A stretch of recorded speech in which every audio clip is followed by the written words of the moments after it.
I think I just died. And right when I said that, I realized that some creature, some being, was next to me up there on the ceiling. And to me, it felt like such incredible love coming from that being that I just assumed that it was God.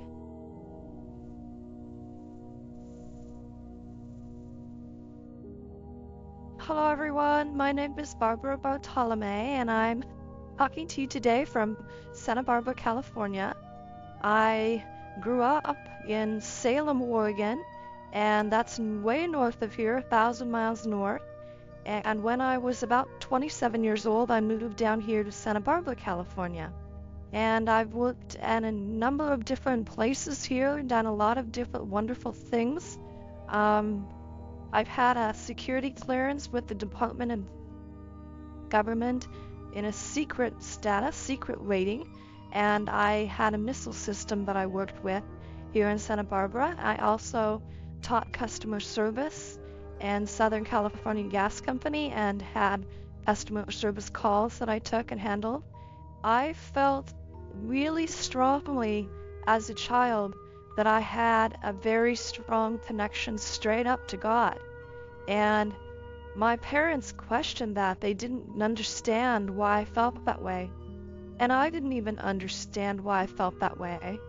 But it was because when I was 53 years old, my older brother ended up telling me that I had had my first near-death experience when I was 18 months old. I was a baby, I was a little toddler, and I got very sick with some sort of a flu bug or some sort of disease that came, and I was extremely sick, and I went into convulsions and I stopped breathing.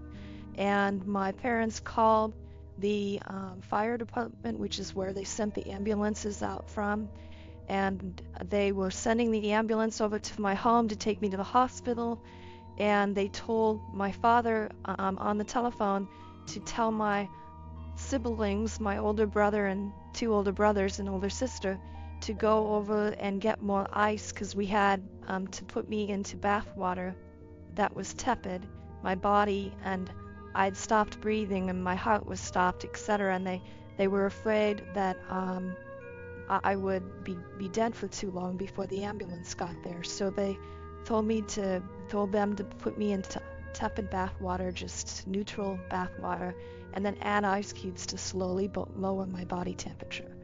And so I was in that situation.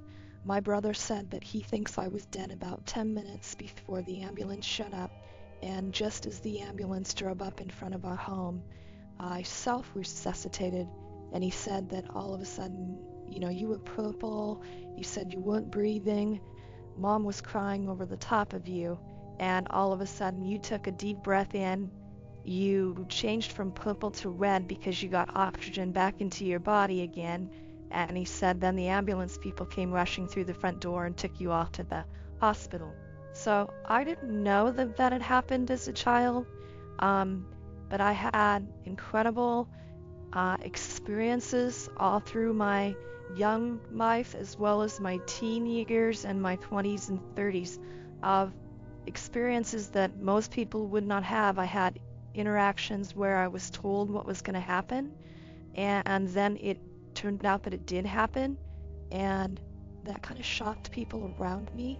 I kind of knew ahead of time things that were going to happen, and so that was really shocking. I learned to not talk about it and not tell people because it was too upsetting to people around me. So that happened a long time before my second near-death experience, which happened at age 31. I scared people, and I had an incident where I knew a car accident was going to happen when I was 5 years old, and I said to my mom, who was holding my hand, I broke her grip from my hand and her hand, and I covered my face, and I said, they're going to crash. And behind me, in Salem, Oregon, on the street corner, a car came down the street and ran through the red light and hit a car right in front of us, and it pushed it away from us, and it was a big loud crash, and my little sister started crying, and my mom was shocked that I had just said that before the accident even occurred. And so she actually got down on one knee and she took my shoulders and she shook me and she said, "Don't you ever tell anyone that you can do that." So it was very upsetting to her. At night when I would go to sleep, I was just a little young child, and I would be in my room, and I knew that she was going to come in and kiss me goodnight. And I would be talking, and I'd be talking, and I'd be talking, and my mom would come in, and she'd say, "Who are you talking to?" And I'd say, "I'm talking to God." And she would look at me like, "Who are you? Who are you? Why? What kind of a kid are you? Who are you?" So it was really difficult for me as a child. I was a lot different than most other kids. I really was very different. So I didn't find out what the near-death experience after effects are until after I had my second near-death experience. I was at a conference maybe 12 to 15 years after my experience, and there was a very famous woman speaking. Her name is P.M.H. Atwater, and she's a researcher on near-death experiences, and she's written a number of books. And she was talking in this particular talk at this conference that I was invited to go to about the after effects that near-death experiencers have. And they've done a lot of research on that. And at the conference, I was listening to her talk, and I thought, wait a minute. Why do I have those particular things? But way before I had my near-death experience that I remember every second of at age 31, why do I have my after effects all the way back to my childhood? So I asked her after her talk that at that conference, and she took my hands and was so gentle, and she said, "I think that if you had those exact after effects and you identify with those, you should talk with your family, because something probably happened to you that you haven't been told about, either in your birth or later on before you can remember it. And I think you should talk with your family." So that's what got me to ask my older brother, who's 10 years older than me. And that summer I was seeing him and going out to dinner with him in Oregon. My husband and I were going up. And so I didn't want to tell him.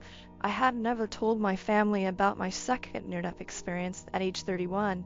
I never told anybody about that at that point. So my second near-death experience happened when I was 31 years old, and it was here in Santa Barbara. And I had been living up in Oregon, and at age 27 or so, I moved down to Santa Barbara because the person that had met me up in Oregon invited me to move down to Santa Barbara with him. We had been dating, and he said that if we did, then we would get married down here. And I had been divorced up in Oregon from a person I had dated in high school, and I had a son, and I thought that that sounded like a good life ahead, and I loved the person that was asking me to move down here. So I moved down, we got married, and within 3 months or so, he was, I think, stressed at work, and he would come home and be angry, and he started hitting me, pushing me, kicking me, shoving me, controlling my income, which I had gotten a job and was working, and he controlled my income and didn't give me anything for spending money. I did actually leave him, and I moved out into an apartment, and I lived there for a whole year with him begging me to move back in again, and him saying that he would never do it again. But of course, after he lied to me and told me that he'd gotten counseling and he was over the anger issues, I moved back in and trusted that he was telling me the truth, and he wasn't, and he started hurting me again. So what happened was that he ruptured a disc in my lower back, in my L5, S1 vertebrae, and I couldn't walk any longer. I had just had a child with him. When it happened, the child was a little girl and she was only about 1 month old when he hurt me really badly. And I went to the doctors to see if they could, do something to help me. And the first doctor told me I would never walk again, that he could not fix it, and that I would never walk again. So I was very upset with that, and friends of mine here in Santa Barbara that I had made at work told me of a neurosurgeon here in town in Santa Barbara that was very, very good, and suggested very strongly that I go see and get a second opinion from him. So I took the different tests and scans that they had done on my lower back to him, and I was sitting in his office, and he was looking at these scans up on the wall on a lighted device that he had on his wall, and he very offhandedly said, "Oh, I can fix this."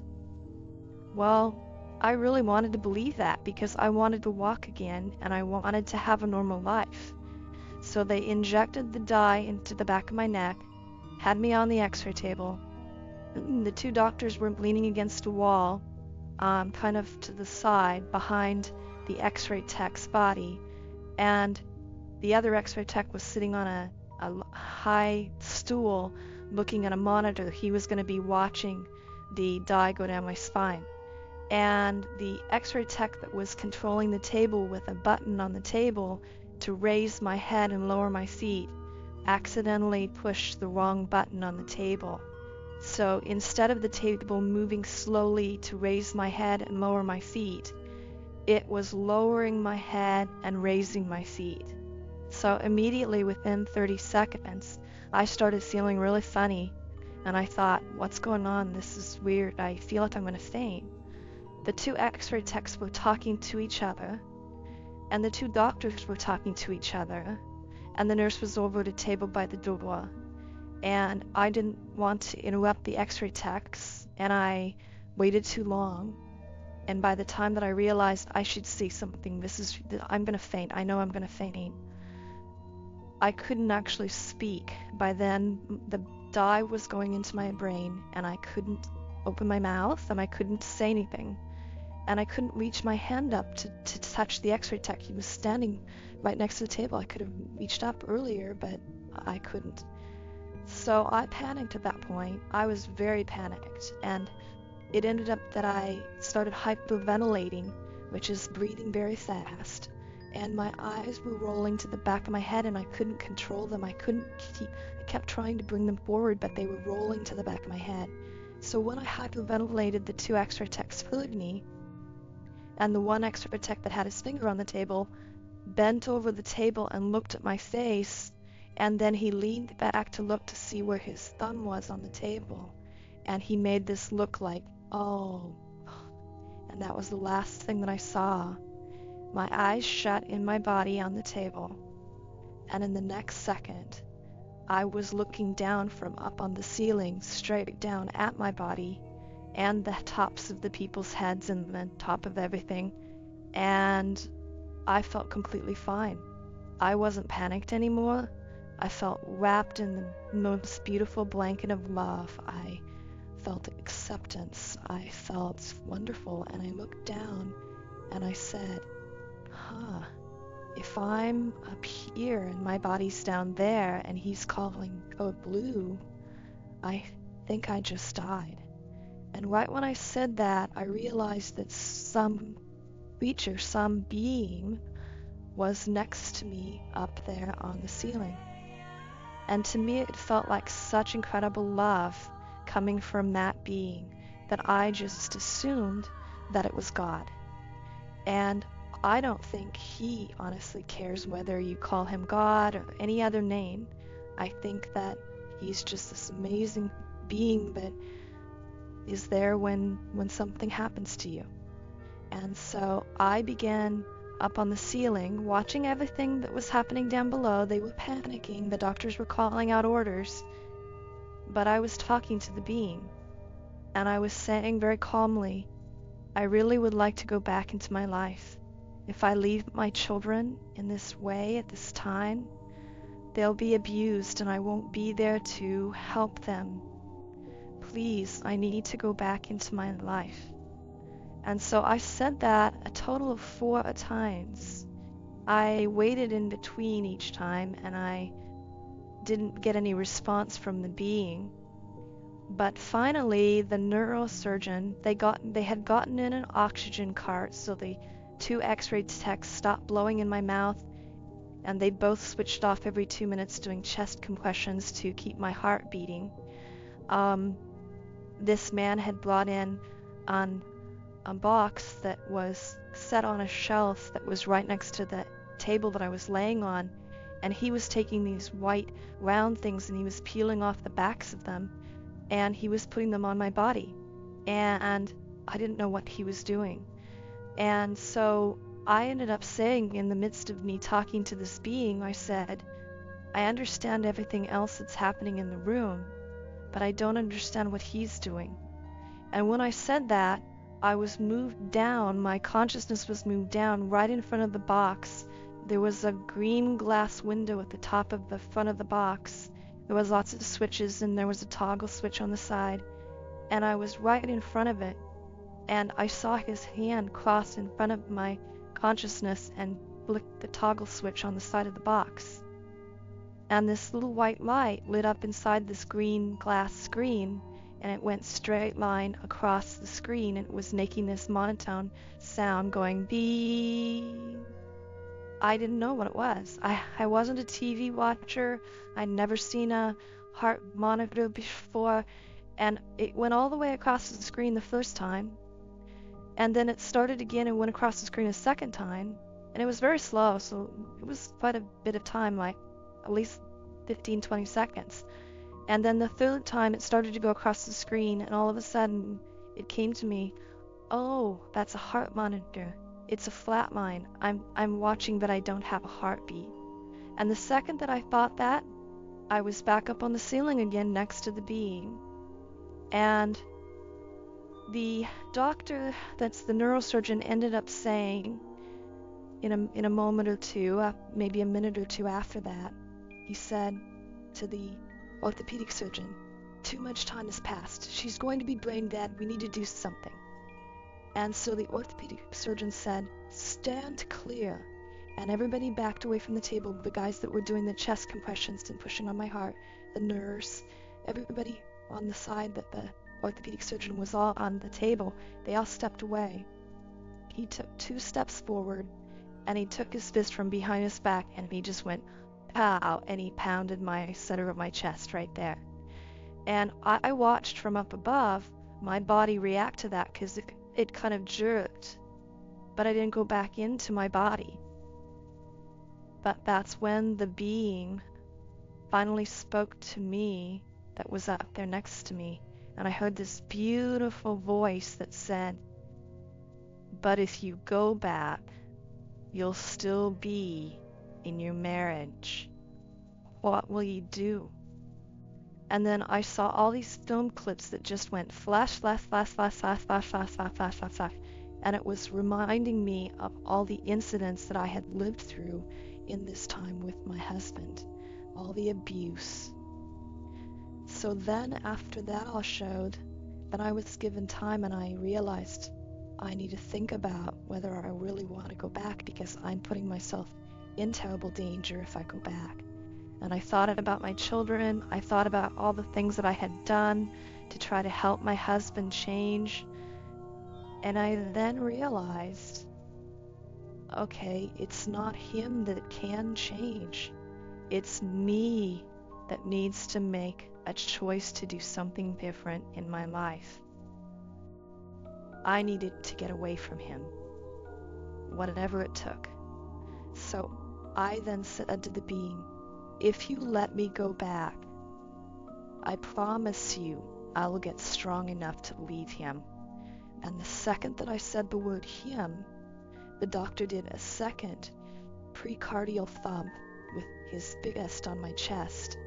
And that was when my eyes shut from up above, and I opened my eyes, and I had the oxygen mask on my face, and the doctor had just struck me, so he was only an arm's length away. And I looked at him and I said, what just happened? Into the oxygen mask.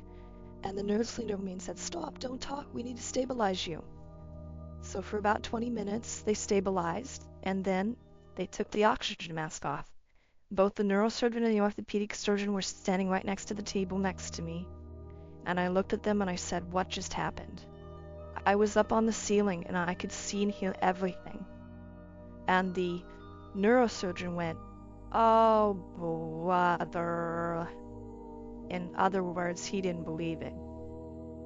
So that, at age 31, and me being the kind of person that I am, I'm very honest all the time, I said, "No." I was up on the ceiling and I could see and hear everything. She was on the phone, that nurse calling for the defib unit saying stat a lot, and that lady brought in the oxygen cart, and before that, two guys were doing CPR on me and blowing in my mouth, but what they brought the oxygen cart in, they put the mask on me, and then they just did chest compressions and they traded off every 2 minutes. And then that guy brought in the heart monitor. I watched the flatline. And you said to him too much time had passed, I was going to be brain dead. And then he did 2 strikes to my chest, and I came back. Well, while I was saying that, the neurosurgeon clenched his fists up, and he pulled them up next to his body, and he went, "I am not going to stand here and listen to this." And he stormed out of the room. Well, then the orthopedic surgeon took my hand and gently said, "Tell me about what it felt like. Tell me again what you saw. How did you feel up there?" He was really interested in it. Everybody else was interested in it, but the neurosurgeon was obviously freaked out about it. I stayed in the hospital another 3 days. They did the surgery the next morning. It was successful.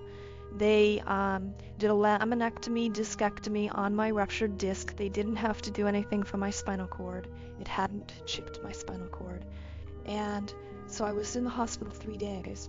When my now ex-husband came in the next day after my surgery, and I told him what happened the night before, he went, "Oh, brother, that's not, you probably hallucinated that." Well, I knew that I had not hallucinated it. I don't hallucinate. I never did drugs. I've never been drinking. I don't do bad stuff. My mom was a police officer, and I am actually a volunteer in the police department in Santa Barbara, California. So I don't do bad things, and I never did. So I knew that that wasn't the truth, and I had not hallucinated it. But I kept quiet about it because no one at the hospital would talk to me about it. They would just ignore when I asked questions, and then when I got out of the hospital, I didn't have anybody to talk to about it. So I kept it inside me for about 12 years. It was as clear to me as when it happened, and it's clear to me right now when I talk about it. I can actually, if I shut my eyes, I can look down and actually see the whole thing below me. When I was out of my body and up on the ceiling, I did get a message, but it wasn't about humanity's future. It was actually about my future. I was told that I had a really strong purpose that I had to go back into my life to complete. And I feel as though I have been working on that ever since that NDE occurred. And I do a lot of volunteering in Santa Barbara, and I try to help people that I can, anyone that I can.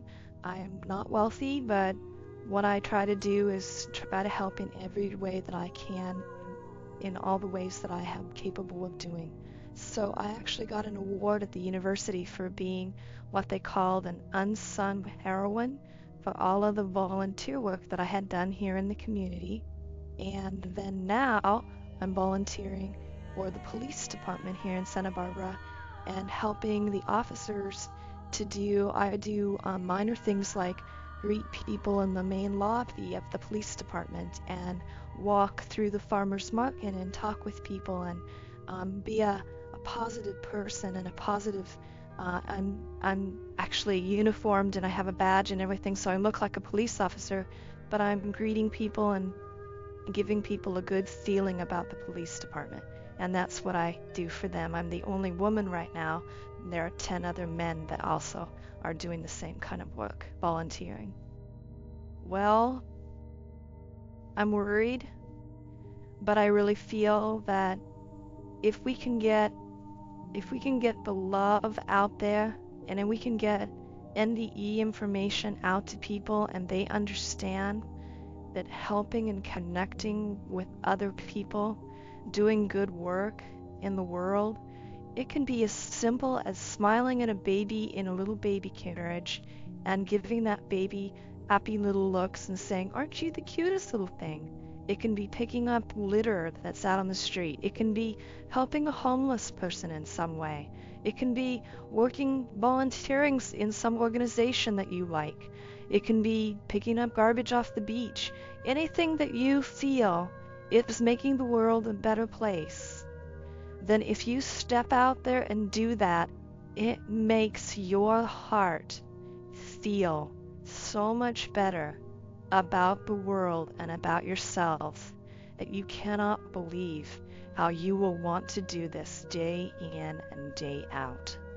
It really is something where if you spend any time at all helping someone else, an elderly person, a child in your neighborhood, anybody, donating books to a school, anything that you can do to make someone else's life happier, better, more balanced, then that is what will make your heart feel much better, and there won't be any depression in your life because you won't be focusing on yourself. You'll be focusing on others and how you can make the world better.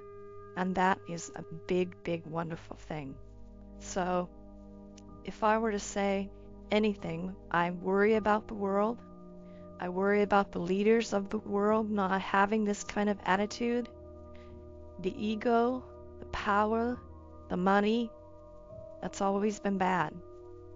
But if all of us step forward and do good, then maybe we will make a difference. To prepare for the future, keep focusing on helping and doing what you can in the world. Take care of yourself. Don't worry about what you can go out there and buy in the way of things. Instead, focus on what you can do to be a good person out here in the world, helping others.